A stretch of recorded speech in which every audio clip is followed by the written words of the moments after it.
Good morning, Bucknutters. It is Thursday, October 23rd, 2025. I am Dan Rubin. This is the Bucknuts Morning 5 and Change. As you can see, 24/7 Sports' Garrick Hodge and our Mark Porter are here to chat. Wanted to open the show with a little bit of a thank you. I checked the numbers yesterday, and every once in a while I'll do this. It is amazing to me how many people watch this show and listen to this show and subscribe. So if you haven't done that, please do it. But I've gone down and looked. We are listened to or watched in over 100 countries. Wow. It's incredible. We have great fans in places you wouldn't expect them, like my people Kim and Mitch in the Peach State. So if you haven't subscribed or you're not on board, please do so. This podcast covers the national champions. Good to be king. And we'll start out with a topic that I know everyone loves, and that is how can we pick at the carcass that is Penn State?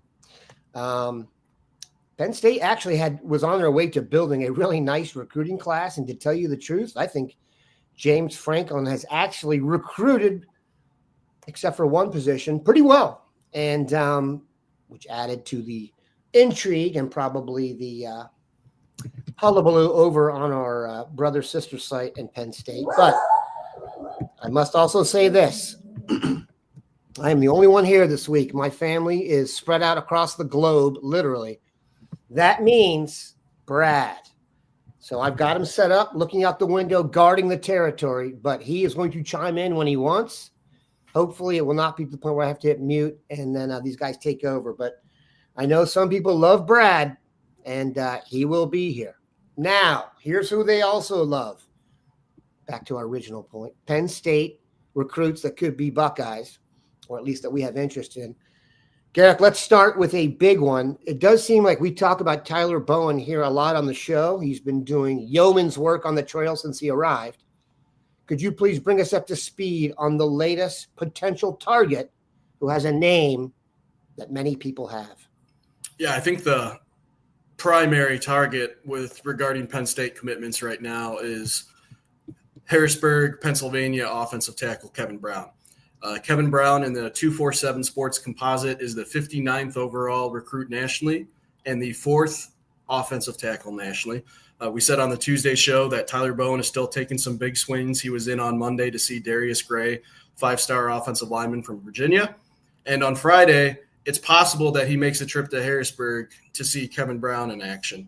Now, there's been a lot of contact with Ohio State and Kevin Brown.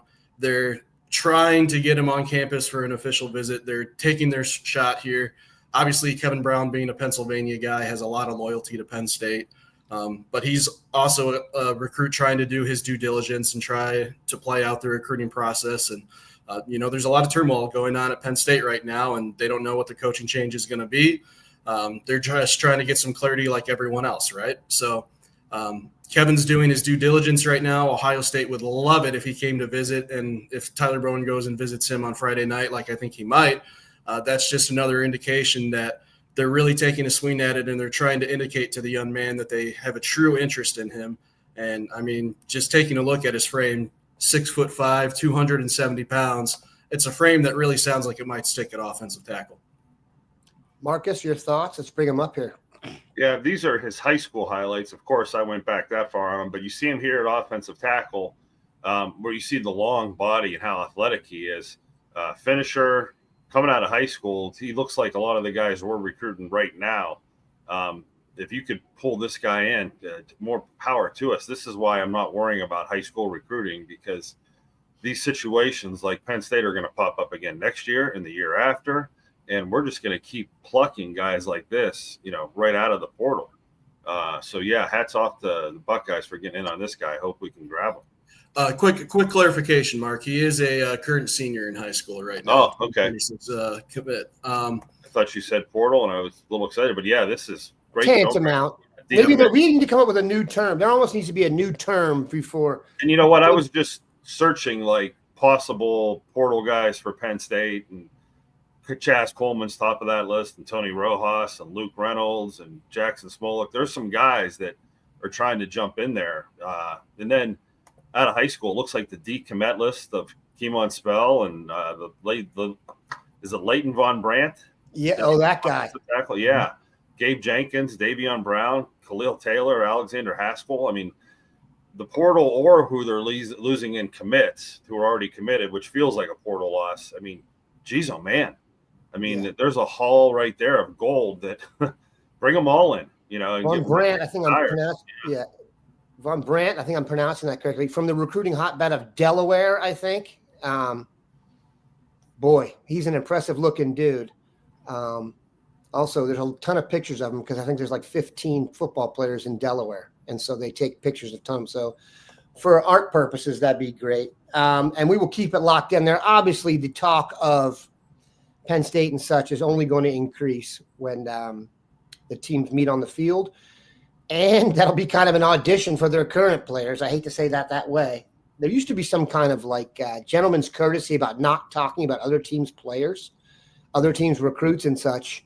I kind of get the feeling that those days are more than done. So, Mark, you bring up a good point there. The mulligan system, as I like to call it, is in recruiting too now. You know, we talked about you chase these, you know, Chaz Coleman, we part of the Ohio mulligan system. By this theory, Kevin Brown would be too. And here's the thing we know. There's going to be a lot more guys getting fired and a lot more quickly.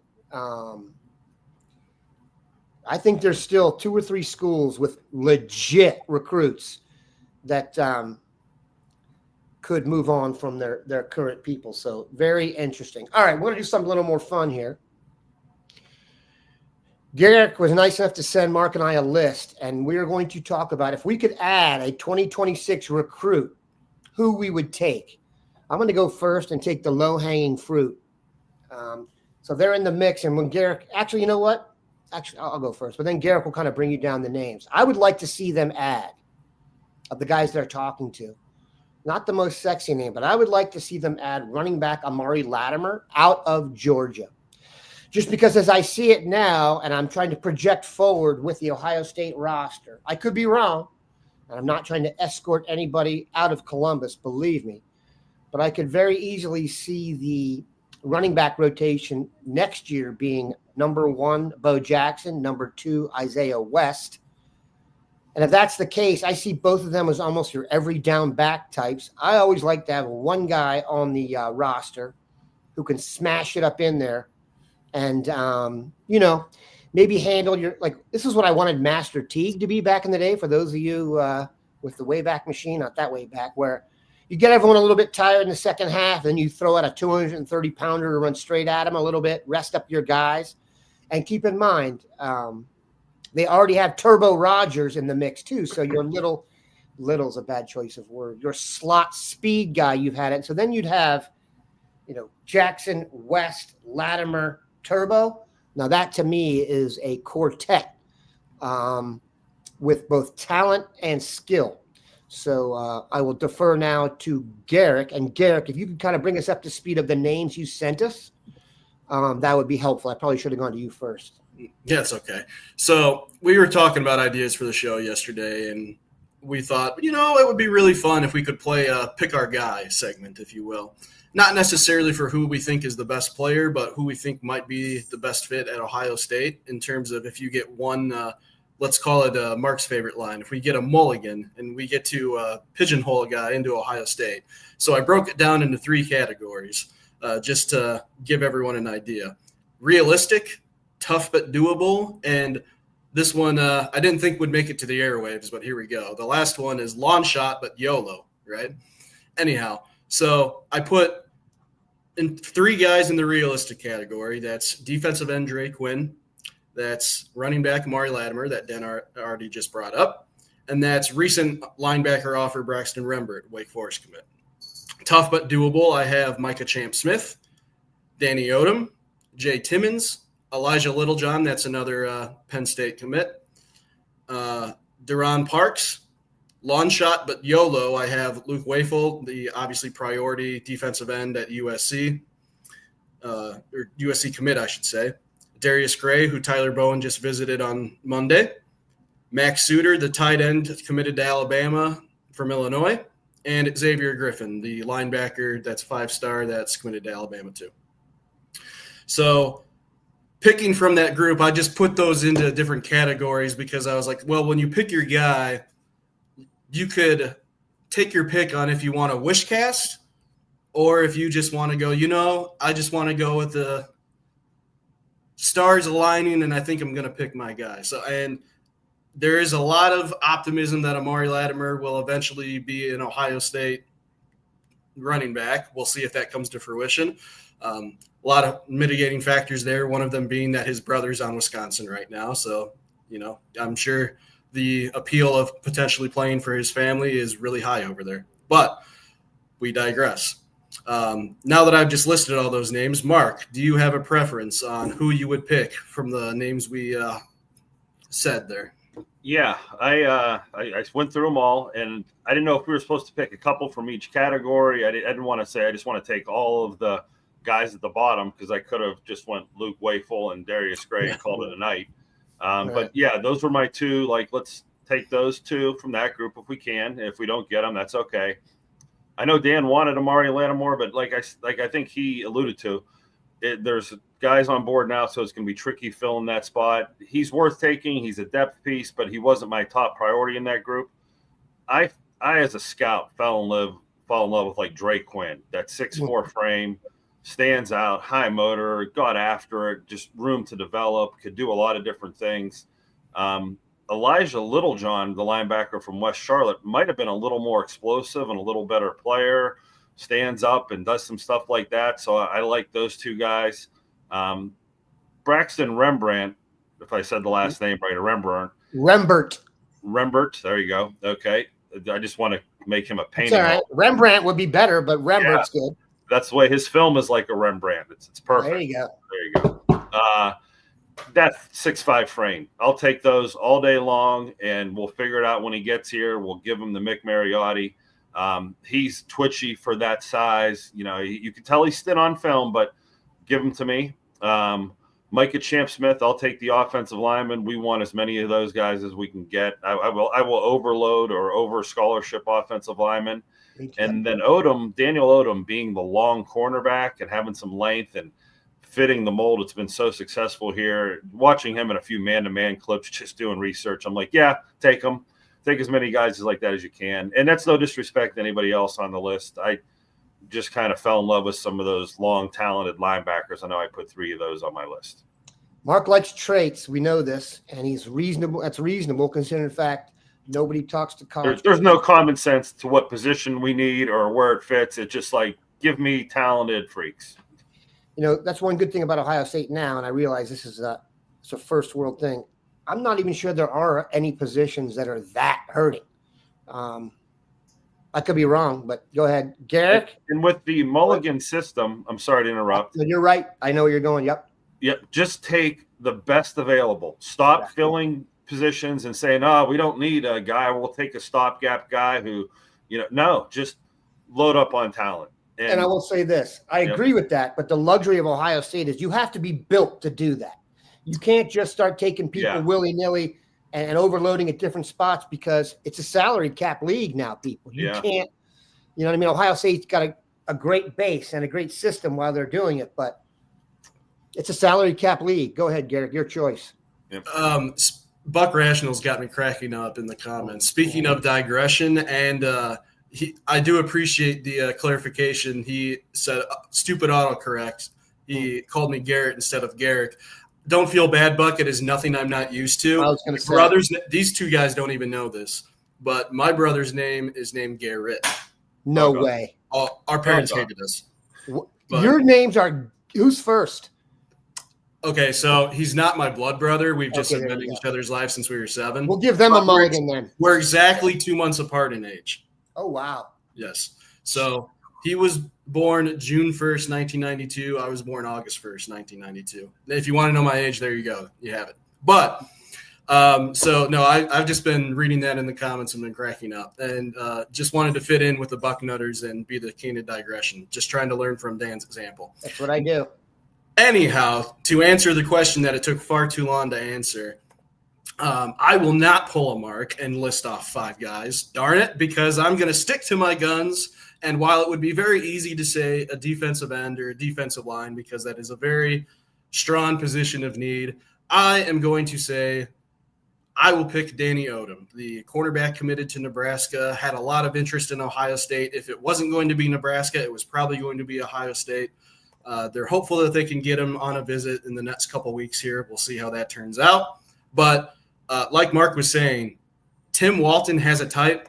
If you look at all the commits that he's taken at corner specifically, and he's 6'2", 180. If you take a look at the cornerback room, Davison Igbinosun is gone after this year. Who knows with Jermaine Matthews? He is balling out. He might play his way into an NFL team.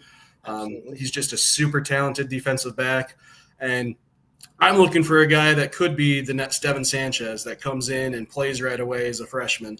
And I'm not comparing Danny Odom to Devin Sanchez, of course. They're different prospects. Right. But Danny Odom, and to give some credit to Jordan Thomas, too, the lone cornerback commit in Ohio State's 2026 class, which is the other reason I picked him. There's only one cornerback commit right now. I'd feel a lot better if they got a second one. I think that Danny Odom could come in here right away and compete for a spot on the 2D. I mean, I know that's a little evergreen because any recruit that comes into Ohio State is going to get their chance to compete for a spot on the 2D. Sure. But, yeah. Thank you, D. I appreciate it. Thank you. That's funny. But, yeah, I'm just a big fan of Danny Odom. I love his game. Tim Walton found him this summer, and the guy's shot up in the recruiting rankings ever since. And I believe he can play. I believe he has the length and the capacity that Tim Walton looks for in a corner, and that would be my guy for this segment. Two things. One, my son's name is Darren. He's been called Derek ever since. Hi, I'm Darren. Derek? No. Okay, so there you go. You both suffer from that. And then after that, I would say Odom is another guy to watch because, hello, Penn State, his coach may be the next coach at Penn State. That seems to be the prevailing vibe if you follow anyone from Penn State's scribe group. So should that happen, now you're talking double domino effect here where you've got the Penn State domino leading right into the Nebraska domino. We are in some fun times. Like I said, this is why I'm always a little bit more. I've been told I'm crazy by one of our posters on YouTube because I don't want to go after certain recruits because I don't think it's as necessary anymore to get the lower guys in the class when you have, the Mulligan system. And it's hard to get on the field at Ohio State anyway. And I'd rather donate those funds to exactly who I thought could play early. And Ohio State has already shown if you can play, you will play. Devin Sanchez, Jeremiah Smith, etc. If you're that good, you'll get on the field. So I'm not worried about that. All right, let's move it up. Yeah, I have a son named Ty, and he had a coach that kept calling him Tyler. Oh. And we asked our kid at the time, like, why does he do that? And he's like, I don't know. Go, why don't you correct him? I don't know. Yeah. But throughout the whole game, you kept hearing the coach yell at Tyler, and we're like, great. It's not our son. He's not, whoever this Tyler kid is, he's really doing bad. Yeah. But, yeah. Well, I'll tell you this. My son played Little League with a kid named Ty Webb. Oh, you guys know that name? Caddyshack, yeah. Okay. When I met the mom, I was like, oh, that's such a great name. She did not know what it was. Oh, my God. When I talked to the dad, he's like, don't tell her. I'm like, that's the greatest name of all time. Yep, that is. Pond would be good for you. Anyway, there you go. Now, that's a good name. I'm going to answer Brutus 519's question because he asked it Tuesday as well. He wants to know what my favorite NFL team is. I apologize to mostly myself for subjecting myself to it, but growing up in Illinois, I'm a lifelong Chicago Bears fan. It is what it is. But hey, they're doing okay. They're doing okay. 4-2 could be worse. I have a very close friend. One of my, everyone has their pandemic text chain they started with their buddies that's still going because no one. Being a Bears fan is low key, a pretty cursed existence. It doesn't get the pub of the Browns or maybe, I don't know, some other teams that take a lot of lumps. But being a fan of the Bears, especially when they pick the wrong quarterback, but we digress. What do you think's better off for Ohio State? Brian Kelly at Penn State or Matt Rule at Penn State, Mark? I agree with that comment. I don't think either one of them scare you off the recruiting trail. I don't think either one of them scare you from like a rock star standpoint. I think if Nick Saban or Urban Meyer showed up there, all of a sudden the rock stars in town, the recruiting, visits become cool and fun and hip and really talked about. I think, I don't know. I'm pretty jaded in this process, but seeing how Deion Sanders, how he is recruited and just this generation of Twitter and how it just, spirals on these social media things. I think some guys like that scare you more than Rule or, I don't think Brian Kelly is really going to scare anybody. I think if he gets flushed out of LSU, I don't think he's going anywhere to revamp anytime soon. That feels like a hard sell, doesn't it, Garrett? Brian Kelly to the fan base they've got there?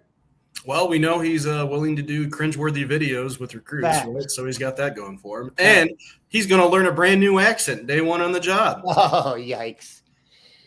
Lonzo Ball. Yeah, it's terrible. I almost did a fake Southern accent, but I'm not going to subject to Bucknuts. No, you guys fake the accent in the Mid-Atlantic at Penn State and Pittsburgh, the Yinzer accent, it's actually my favorite. Anyway, the answer to that question is yes. Kind of like what Mark said. What do I think is better for Ohio State, Mark Rule or Brian Kelly? The answer is yes. I guess if I have to pick one, what's better for Ohio State? Probably Matt Rule. Really? Yeah, and I say that because at least Brian Kelly usually is a pretty decent recruiter, and I don't think Matt Rule would have the same recruiting chops that Brian Kelly would. Cringeworthy videos with recruits aside, but if Rule seems like a disciplinarian. Seems like he's got a pretty good X&O thing going on. Yeah, I don't doubt it. But just doesn't have the horses in Nebraska. Maybe he gets horses at Penn State. That would worry you. Yeah, sure. I mean, there are pros and cons to both of them, right? As much fun as we make of them. But Matt Rule's record against the top 25 is worse than James Franklin's. So I don't really know how you justify that to your fan base, that you're firing a guy that can't win big games. And I know that the reason they fired him was because they lost to two teams you can't lose to when you're 20-point favorites. At least that's the reason they're telling themselves, right? But if the main reason was that he just couldn't get them over the hump and you're replacing that with Matt Rule and your expectation is a national championship, that just screams to me that he's buddies with the AD, which they are. They've been longtime friends dating back to their days working together previous to this. But I don't know.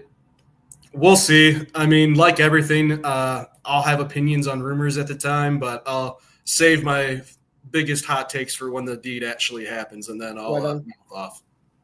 Mark, from a recruiting sense, I don't get the sense that Kelly or Rule has made any real impact in Ohio, so it doesn't even really bother me from that respect. I get the Rule interest because he played there and was a walk-on and such. I don't understand how that helps Penn State, though. Like, just because you're an alum, you get the job. I mean, I know that message boards aren't exactly the most realistic peeps, though we love them dearly. There's not a lot of optimism about Rule, considering Minnesota took him to the cleaners a little bit this past week. So we'll see how that goes. I was just going to say, like, that when I saw that score, I'm like, well, there's your answer to that question. If you were going to go put your talents on display, you should have been the coach at Minnesota. He would seem like a hotter hire after something like that. I just can't believe Penn State fired their coach not having a hotter name ready to serve up to their fans. It just knowing what a disaster it's going to be, losing recruits, losing players in the transfer. You just didn't lose a coach. You lost a third of your team and getting rid of them. And unless you have the right guy to get that third of your team back, you've set your program back a couple years. I mean, I know in the transfer portal you might be able to make that up sooner than you could in the past, but boy, I mean, I've seen lists of names and lists of coaches, and I'm telling you that none of them are scary to Ohio State. None of them have been guys that, have recruited Ohio well. Like you're saying, Kelly didn't kill it at Notre Dame in Ohio or down at LSU. He barely touched on the state. Matt Rule doesn't come into Ohio from Nebraska to get players, and he didn't do it in the NFL. So there's no history of, messing with us and our Ohio wall we have around it. I, scare the heck out of our fans and think one of the guys on our own staff and, like Saban and Meyer, those are the names that would scare you at Penn State. And you asked the question, what scares you? And that's what would scare me. Someone that could really be a recruiter, in Ohio. And some of these guys that Ohio staff, they're great in Ohio. So not to broach that subject again. If you're not in the chat, you should be. G. Sanchez laying out the real skinny for the people. They're hearing the name Manny Diaz. Manny Diaz at Duke has a good history at Penn State. I think the issue at Penn State is, unfortunately, if you're a Penn State fan, the modern era just might not be as good as it was for you in the Paterno era, and kind of like Tom Osborne in Nebraska. Once you get used to that, it's hard to go back. And unless you're Ohio State, everyone goes back at some point, which is a shame. Michigan, you're going to be about to do that soon too. Back to the dark ages, but I digress. All right, Marcus, you were in Cincinnati.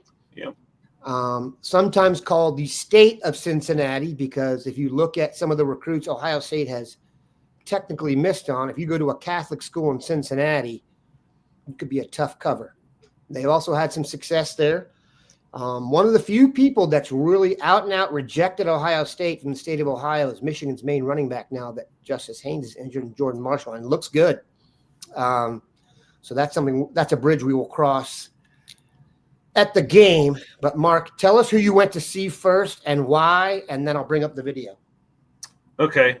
Winton Woods versus Cincinnati Anderson is probably one of the top games in the state last week, and it lived up to the hype. A lot of points. 3 Ohio State targets on the field, Alabama target, and probably 5 other Division I players, if not more, to check out. So, yeah, like a pinball machine, my eyes were back and forth, left and right, looking at these players. The most important players we're going to bring video to of, and I think we're starting off with the outside linebacker from Cincinnati Anderson, Antoine Higgins. And he is 6'3", 215 listed. He looks fantastic in person. He looks athletic. Runs around like a Darren Lee. He really has some athletic ability. The first play is a hustle play. He's just going to chase down from behind. And I think I gave everyone about 4 or 5 plays of each player. We didn't go too deep on him. But what's great about him is you're going to see him back in coverage, very athletic. And then look at the power coming off the edge, just blowing back. So, Matt Patricia, you like linebackers that come off the edge and drop in coverage like Sonny Styles and Arvell Reese? There you go. It's on film. It's right here. Strikes you. The next player we're going to look at is Ace Alston, the cornerback from Cincinnati Anderson, class of 2027, 5'11", about 180 listed. He's going to remind you more of a Bryce West than he will Aaron Scott or Devin Sanchez or Jermaine Matthews. He is a little shorter, but explosive speed, plays man-to-man, plays zone. You see the breaks. You're going to see another break here where, boy, that back foot hits the ground and boom, he's on him, and he's not afraid to hit you. Has a little bit of a safety mentality. A little bit of Jacob Witherspoon in him from last year where he could be a slot corner. I feel like he's physical enough to do that type of stuff in the slot. Of course, pick 6 here. Every time I've seen that kid, he gets bigger, stronger, faster. Jaylen Mercer is the most interesting one of the bunch. Look at that long 6'5" body. It says 230 he's listed. Maybe Winton Woods needs him at defensive tackle right now, so he's playing down there. But I'm intrigued to see what this kid would look like at 260 or 280 because he has the frame there. And the way he sheds blocks right there, and he's going to split a double team on this next clip where that's big time. And his explosion off the ball down there as a pass rusher or something like that, I think he looks great in person. And, of course, you saw my list before. I love 6'5" guys that you can develop. He fits into that category. So, and I'd like to point out Rael Kelly, the kid going to Alabama. He looks like he's one of those 6'5", 210-pound bodies, kind of safety, outside linebacker. He's going to be a one that got away. He's a really good-looking player, and I'm sure we want him on the Mulligan program in a couple of years if anything doesn't work out here for the guys we took. Garrick, who jumps out to you there in terms of what you heard from a recruiting perspective? Well, I like Antoine a lot. I mean, that one clip where he just obliterated the offensive tackle just made me go, all right. The phrase I heard from a coach at one of a camp when asking about one is, yeah, I'll take 2 of him. So that's once I saw that clip, I immediately went, yeah, I'll take two of him. I don't want to get too attached to Ace as much as I like him because I feel like he's trending to Notre Dame right now. I've heard that. Yep. So, I mean, of course, never give up until the ink is dry, right? But it just seems like he's very infatuated with Notre Dame and Marcus Freeman right now. And I mean, hey, it's a great program and a great coach. You could blame him, right? But so yeah, of those three, I think Antoine's my guy. And just off of that one clip alone, Mark sold me on him. Right on. All right, let's finish with this. Guys are out on the road. It's a bye week.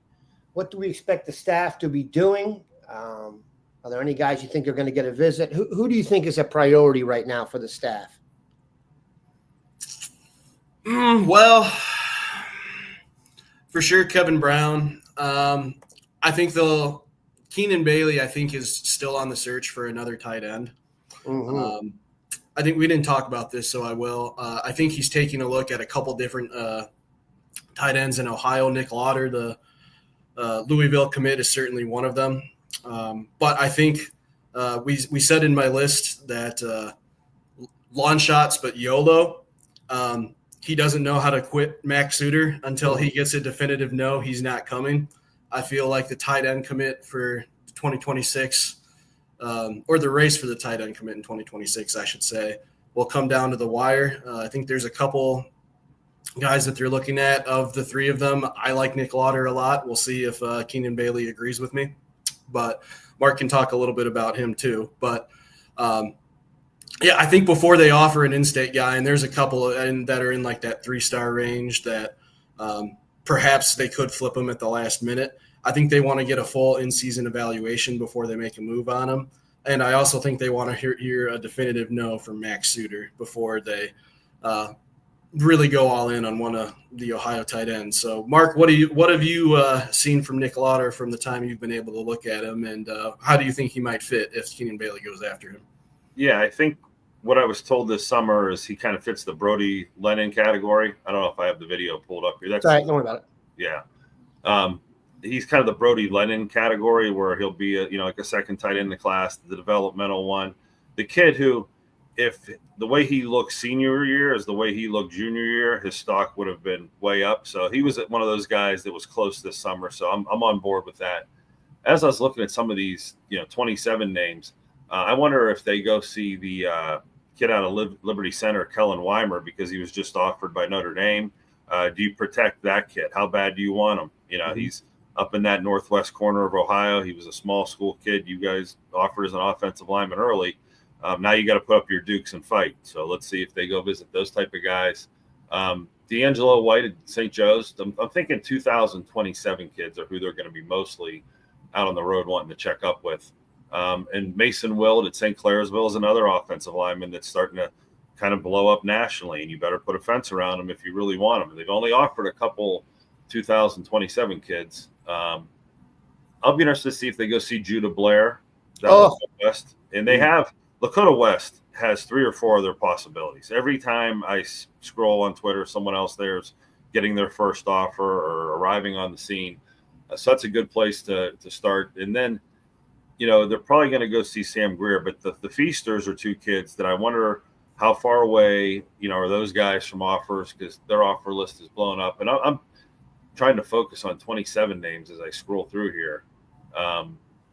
Khalil Johnson down at Cincinnati Moeller. Will Patrick O'Brien, the other tackle at Cincinnati Moeller, be an offer? He's really – yeah, he really is good and getting better. I bet you he's someone that we're talking about more and more. I mean, think Landry Breed, think Jake Cook. He's that guy. Like if you say, these are the top 3, he's 4 or 5. And with that length and that program, I think he's a guy there. This list, it kind of thins out where these wouldn't be priorities. Some of the kids I'm looking at over national kids. Yep. Colin Boff at Harvest Prep, that quarterback, he might be the number 1 quarterback in 2027. He's not Tavian St. Clair or maybe even Nathan Bernard good, but he's pretty close. He's got a big-time cannon. I bet you we hear more about him as a quarterback. And let me see if there's any other names here. That'll do. I want to say this. because we're going to sign off. But Lauder obviously goes to Lebanon High School, and Ohio State just made a huge addition of a Lebanon native for basketball in Anthony Thompson. So that'd be cool to do the Lebanon too for Lebanon. Kind of, I guess it's considered a Cincinnati suburb, but we'll say it's closer to Dayton, so there's a better chance we get them. Appreciate these guys stopping by. Obviously, they have more knowledge than fits in 35 minutes. But we will digress on that and be back with them next week. Have a good one, Nutters.